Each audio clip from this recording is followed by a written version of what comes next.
और वो डैमेज रोकने का एक ही तरीका है, बच्चों को अपनी संस्कृति से, अपनी चीज़ों से कनेक्ट कीजिए। Good morning friends. और मैंने उठते ही 2 गिलास पानी पी लिया था, उसके बाद मैं चला गया था बैडमिंटन खेलने।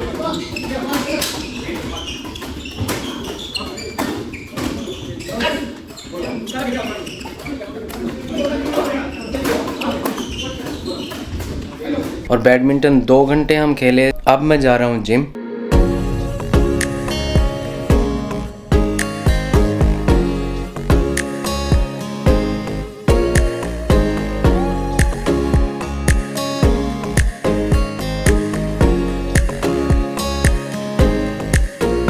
फाइनली जिम करके आ गए हैं और घर में घुसते ही इतनी मस्त खुशबू आई एकदम। मैं क्या भाई क्या बन रहा है आज? ये देखो जी, बेसन के चीले बनाए जा रहे हैं श्रीमती के द्वारा। हेल्दी एकदम खाना। भाई चटपटा चीला खा लिया है, मज़ा आ गया। चीला खा के लिटरली बहुत टेस्टी बनाया हुआ था प्रीति ने आज। अब थोड़ा मार्केट का काम भी निपटाना ज़रूरी है। मंडी जाके थोड़ा सब्जी वब्जी लेके आएंगे। भाई आज था मंडी डे, यानी कि मार्केट गए थे हम कुछ राशन पानी लाने। महीने भर का इकट्ठा राशन मंडी से ले आओ, ठीक भाव में मिल जाता है। और दूसरा सब्जी वगैरह फ्रूट वगैरह भी ख़त्म हो रखे थे, वो सब भी ले आए जाके।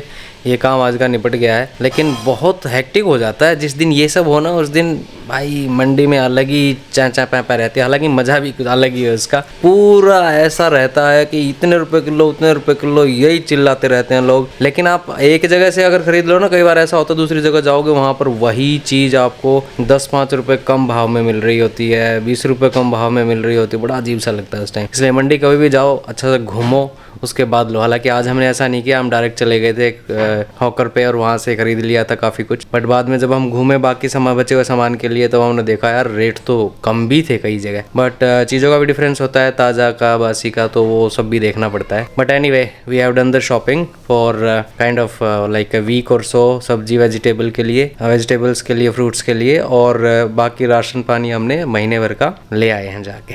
ये देखना भाई क्या हेल्दी मस्त चीला रेडी हो रहा है। बेसन का चीला है ये। ओ भाई साहब यम एकदम। भाई हमारे बच्चों को ना हमारी संस्कृति का पता होना बहुत ज़रूरी है। और हमारी संस्कृति में जो हमारा देशी कैलेंडर है, जिसमें हम एकादशी, द्वादशी, एकम, दूज, ये सब हम देखते हैं, महीने देखते हैं कि भाई सावन चल रहा है, क्या चल रहा है, वो सब हम देखते हैं। और उसके अकॉर्डिंग हमारे बहुत सारे तीज त्यौहार भी आते हैं। इन चीज़ों का पता होना बच्चों को बहुत ज़रूरी है।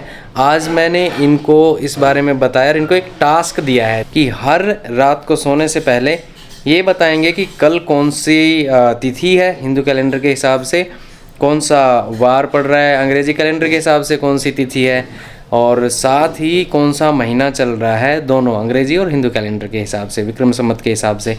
ये टास्क मैंने इनको दिया है, तो बहुत इनको पूरी डिटेल में समझाया भी कैलेंडर में देखना कैसे है, शुक्ल पक्ष का मतलब क्या है, कृष्ण पक्ष का मतलब क्या है।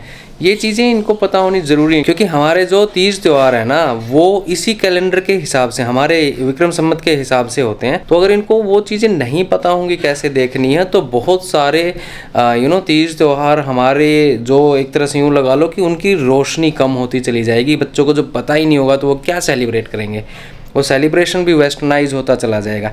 हमें वो नहीं होने देना, हमारी संस्कृति को हमें ज़िंदा रखना। इसलिए मैंने इनको वो सब बताया। अभी मैं इनसे 1-2 चीज़ें पूछूंगा ये देखने के लिए कि इनको समझ में आया कि नहीं आया। ठीक है, सबसे पहले मुझे ये बताओ कि जो शुक्ल पक्ष है उसका क्या मतलब है? शुक्ल पक्ष मीनिंग जब हम अंधेरे से रोशनी की तरफ जाते हैं। हाँ, जब तो अंधेरा सबसे ज्यादा कब होता है रातों में? अमावस्या की रात में। अमावस्या की रात में अंधेरा होता है, क्योंकि उस दिन चांद गायब हो जाता है, क्योंकि अर्थ की परछाई चांद पे लगती है। हाँ, तो पूरी तरह से चांद को गायब कर देती है। क्या टास्क है कि हर रात को हमें कैलेंडर में देखना है, तिथि बतानी है, डेट बतानी है और महीना बताना है। हाँ, ये सब बताना। हाँ, विक्रम संवत के हिसाब से भी और अंग्रेजी कैलेंडर के हिसाब से भी, दोनों के हिसाब से आपको ये बताना है। और सुबह उठ के उस दिन का बताना है। ठीक है, तो एक तरह से सेम चीज रिपीट ही कर रहे होगे आप, लेकिन शाम को सोने से पहले और सुबह उठने के बाद ये जरूर करना है।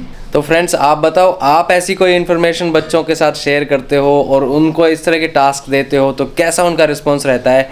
क्या ये बेनिफिशियल है? आपको क्या लगता है कि ये सब बच्चों को बताना कितना बेनिफिशियल है और क्या इसके फ़ायदे हैं? अगर आपको लगता है बेनिफिशियल है तो कमेंट करके हमें ज़रूर बताना। मेरे हिसाब से ये बहुत ज़रूरी है। अपनी संस्कृति से कनेक्टेड रखना बच्चों को बहुत ज़रूरी है। बहुत ज़्यादा वेस्टर्नाइज हो रही हैं चीज़ें, वो कहीं ना कहीं हमारी संस्कृति, हमारी रूट्स को डैमेज कर रही हैं। तो कोशिश करो कि वो डैमेज हमारी रूट्स में ना आए, और वो डैमेज रोकने का एक ही तरीका है, बच्चों को अपनी संस्कृति से, अपनी चीज़ों से कनेक्ट कीजिए।